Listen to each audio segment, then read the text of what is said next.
Alors, on est rendu aux droits et responsabilités de l'infirmière et du client, parce que là, c'est un peu mélangé là, dans tout ça. On va voir ces 5 thèmes-là. Alors, la responsabilité de l'infirmière lors d'un décès, je suis sûre que vous êtes déjà au courant, là, surtout comme préposé, vous n'avez passé un peu probablement. Aviser dès qu'on se rend compte que le patient euh, n'a plus de signes vitaux. Prévenir la famille, si c'est surtout le médecin qui accomplit cette tâche-là d'habitude, mais ça pourrait être l'infirmière aussi. C'est pas parce que c'est historiquement c'est le médecin qui fait cette annonce-là tout le temps que ça veut dire que l'infirmière ne peut pas le faire. Je vous dirais qu'en général, les infirmières sont plus ou moins à l'aise à le faire, surtout si c'est une mort qui est non attendue. Un patient en soins palliatifs, l'infirmière qui a développé une relation avec la famille va se sentir beaucoup plus à l'aise à répondre aux questions puis à annoncer ce genre de nouvelles-là. Tandis que quand c'est une mort traumatique ou dramatique, un accident ou un infarctus non attendu, c'est surtout les médecins qui annoncent ça parce que lui ou elle pourra répondre aux questions que la famille aura à ce moment-là. Préparer le corps, ou s'assurer que le corps est bien préparé, enlever tous les appareillages, la sonde, soluté, les tubes nasogastriques, des trucs comme ça. S'assurer que le patient est bien nettoyé, bien propre et qui est habillé dans des jaquettes qui sont propres. Souvent, on va leur mettre une culotte parce que les sphincters ont tendance à se relâcher. Puis même à quelques minutes ou quelques heures après la mort, le patient peut encore se souiller. S'assurer qu'il est positionné là, pour que ce soit présentable pour la famille. Faire les notes au dossier en conséquence, s'assurer qu'on écrit quand est-ce qu'on a réalisé que le patient était décédé, à quelle heure que le médecin a été avisé, à quelle heure que la famille a été avisée, à quelle heure ils sont arrivés. S'il y a un don d'organes dans le dossier, suivre le protocole de l'établissement. Parce que même chez un patient décédé, il y a certains trucs qui peuvent être encore donnés. On ne parle pas d'un patient aux soins intensifs sous respirateur en mort cérébrale. Là. On parle d'un patient mort dans son lit. Il y a encore des trucs qu'on peut donner comme les yeux, la peau, les os, et il y a certains protocoles qu'il faut suivre, là, comme les yeux. C'est Emma Québec vient les chercher dans les milieux hospitaliers. Alors, ils vont venir à la morgue, ils vont prélever les yeux, tandis que la peau et les os, il faut que le corps soit transporté dans un autre milieu hospitalier où est-ce qu'ils sont équipés pour prélever ces organes-là, ces trucs-là. Ensuite de ça, s'assurer que la famille a bien signé tous les papiers, refus de don d'organes, acceptation de don d'organes, autopsie ou pas autopsie, on va en reparler un peu plus tard. Si la famille demande une autopsie sans que le corps médical l'ait demandé, il y a des coûts qui se rapportent à ça. Je ne peux pas vous dire combien ça coûte, mais il y a des coûts qui se rapportent à ça. Mais ça se fait, là. On peut demander à avoir une autopsie si on le veut. S'assurer, dans les responsabilités de l'infirmière, s'assurer de supporter la famille quand ils sont là, de les réconforter quand ils arrivent pour voir leur être cher. S'assurer que les cartes et le dossier soient bien acheminés à l'admission. Euh, Comme ça, on est sûr que le patient va être déclaré décédé au gouvernement aussi. Tu sais, il y a quand même toute une procédure à suivre à ce niveau-là. Puis chaque milieu hospitalier est probablement un petit peu différent. S'assurer que le cadavre est transporté à la morgue. Et il y en a qui me demandent des fois, est-ce qu'il y a un temps limite pour garder un patient sur l'unité? Il n'y en a pas de temps limite. Euh, Certaines unités vont se donner un peu un barème là, pour pas qu'on garde un corps sur l'unité pendant 24 heures, genre. Mais il n'y a pas de d'ici 1 heure, il faut absolument que le corps soit transporté à la mort. Non. Souvent, ce qu'on va faire, c'est qu'on va s'assurer que la famille est venue et que et tout le monde qui devait voir le corps l'a vu. On peut garder un corps sur l'unité pendant quelques heures. Là. Souvent, ce qu'on va s'assurer, c'est que le corps est dans une chambre privée pour pas que ce soit dérangeant pour les autres patients. Alors, je vous ai mis quelques articles du Code civil en lien avec la mort. Le majeur ou le mineur âgé de 14 ans et plus, a le droit de donner son corps à la science. Donc, le patient qui veut donner son corps à la science peut signer les papiers avant de mourir, puis à ce moment-là, au lieu que le corps soit acheminé dans un salon mortuaire, va être acheminé à l'établissement scientifique de son choix. Là. Souvent, ça va être une université où est-ce qu'il y a des expériences qui peuvent être faites, ou des cours d'anatomie vont être faits sur les corps. Le mineur de moins de 14 ans peut aussi le faire, donner ses organes, donner son corps à la science, mais à ce moment-là, ça prend l'autorisation du titulaire parental, soit du père de la mère ou du tuteur. Cette volonté-là, elle doit être exprimée soit par écrit ou même verbalement.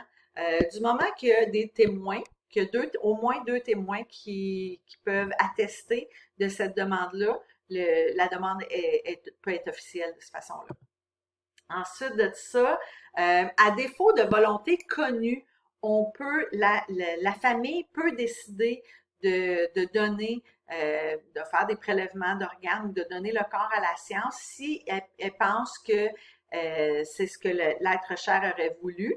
Alors, la personne qui était en droit de prendre des décisions pour cette personne-là pourrait consentir à donner le corps à la science ou à donner les organes.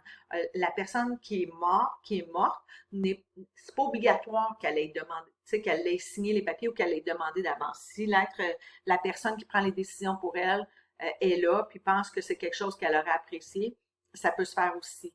L'autopsie peut être effectuée dans des cas prévus soit par la loi, une mort suspecte, possibilité de meurtre, possibilité d'empoisonnement quelconque ou de trucs en lien avec la santé publique. L'autopsie pourrait être demandée à ce moment-là. Puis elle peut être demandée par les gens qui consentent aux soins de ce patient-là. Dans certains cas, c'est le coroner qui va demander l'autopsie. Le coroner ou la coroner va demander l'autopsie quand il y a un doute que soit qu'il y a quelque chose qui aurait pu être fait mieux. Exemple, en milieu hospitalier, quand mon père est décédé, la doc qui nous a annoncé sa mort nous disait que c'était probablement son pacemaker qui ne fonctionnait plus. Est-ce que nous, on voulait avoir une autopsie? Ben, non, on n'en voulait pas d'autopsie, il était décédé, on n'y pouvait rien. Puis de toute façon, l'appareil était retourné à la compagnie, donc pour nous, ça ne changeait rien. Mais le coroner aurait pu dire, moi, je demande une autopsie parce qu'on veut absolument savoir est-ce que c'est l'appareil qui est en cause ou c'est une mort naturelle. Ici, je l'aime cet article-là, l'article 48. Nul ne peut être embaumé, inhumé ou incinéré avant que le constat de décès n'ait été dressé. Non, mais sérieux, là. Si c'est écrit dans la loi, là, dans le Code civil, c'est parce qu'en quelque part, il y a quelqu'un qui l'a fait. Alors, il y a quelqu'un qui a embaumé, inhumé ou incinéré un patient dont la mort n'avait pas été constatée par un médecin. Puis même à partir du moment où la mort est constatée, il faut au moins attendre 6 heures avant de embaumer, inhumer ou incinérer. C'est écrit dans la loi, pas le choix. Ensuite de ça, on va y aller avec les gardes. Je sais que vous n'avez entendu parler en santé mentale, la garde préventive, la garde provisoire et la garde en établissement, ou la garde, ça a un autre nom, la garde en établissement. Je me souviens plus, on va la voir un peu plus tard.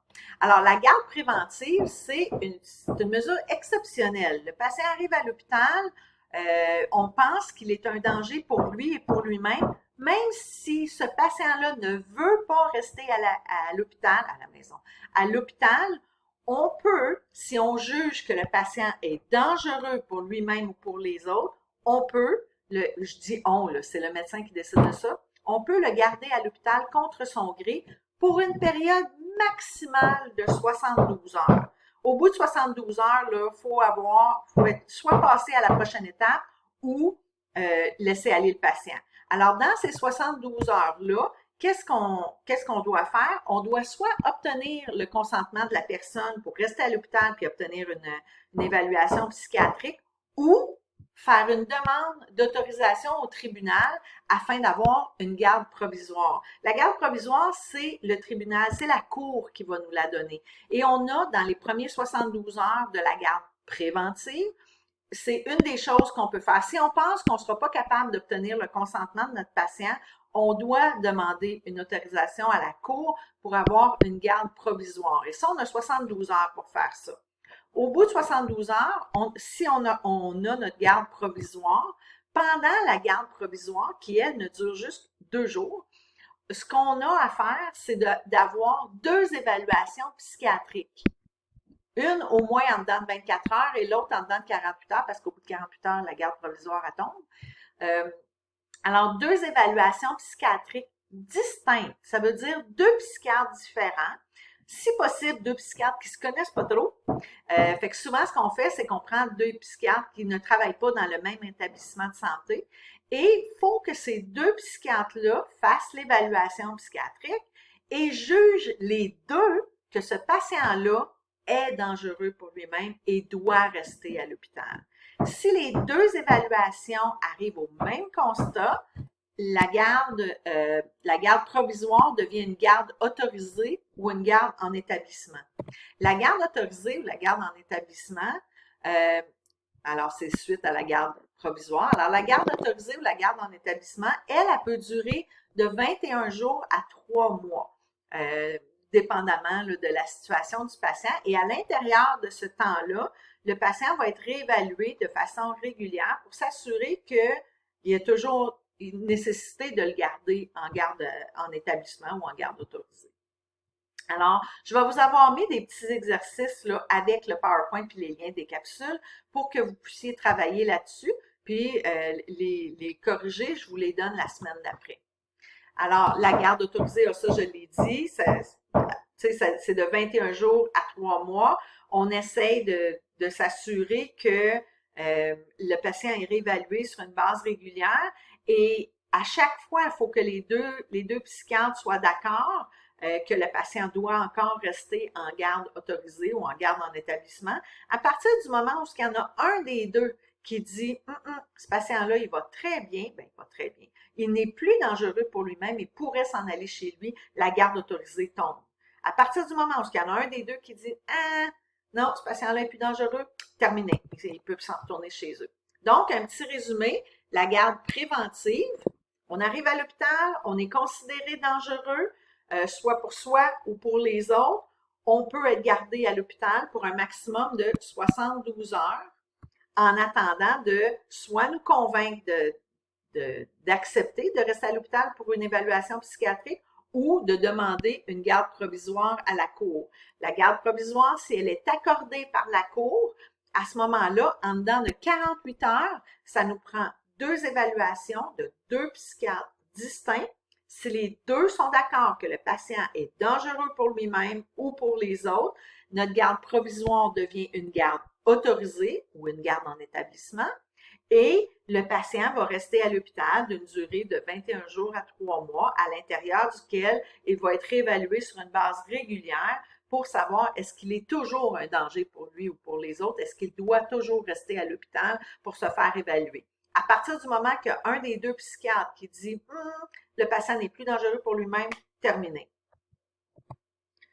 Alors, le patient qui est mis sous garde préventive, provisoire, en établissement, est-ce qu'il garde des droits? Et la réponse c'est oui. Il a les droits à l'information, il a le droit à la communication.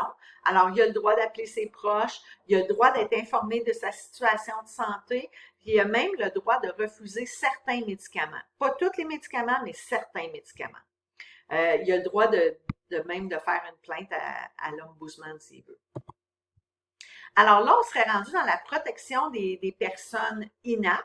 Je vais arrêter la vidéo, puis on va recommencer avec une capsule neuve là, pour la protection des personnes inaptes.